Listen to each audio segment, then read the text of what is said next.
திருப்புகழ் 62வது பாடல்.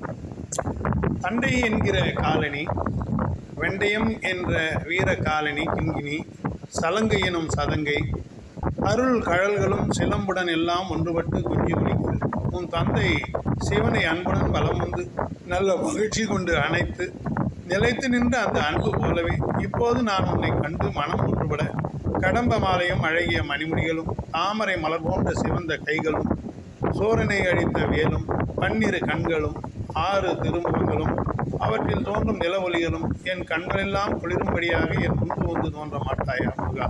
தாமரையில் தோன்றியவன் பிரம்மன் உலகமும் அதனை உட்கொண்ட வெளி அண்டங்களும் மகிழ்ச்சி பொங்கி எழ நீ போர்க்களம் புகுந்தபோது பொன்மலை எனும்படி அழகு சிறந்து எல்லா திசைகளிலும் நிறைந்து நின்று தாமரை கண்ணன் திருமாலும் தந்தை சிவனும் மனமகிழ்ச்சி கொள்ளும்படியாக நீ கொண்ட நடன பாதங்கள் திருச்செந்தூராகிய இந்த பதியிலும் என் முன் கொஞ்சி நடனம் கொள்ளும் கந்தனாகிய மன்மத சுரூபா.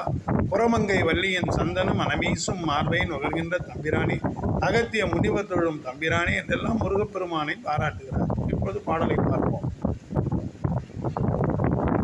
தண்டையணி வெண்டையங்கின்கினி சதங்கையும் தன்கழல் சீலம்புடன் கொஞ்சமே நின்றந்தையினை முன்பறிந்து இன்ப உரி கொண்டு நன் சந்தோடம் அணைந்து நின்று அன்பு போல் கண்டுர கடம்புடன் சந்தமகுடங்களும் கஞ்சமலர் செங்கையும் சிந்து வேலும் கண்களும் முகங்களும் சந்திர நிறங்களும் கண்குளிர என்ற முன் சந்தியாவோ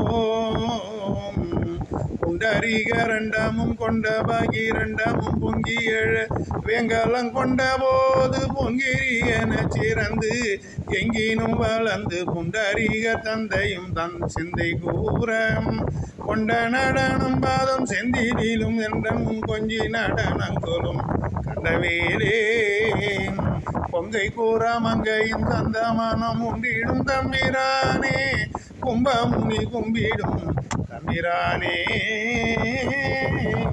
வெற்றிவேல் முருகனுக்கு ரோகரா.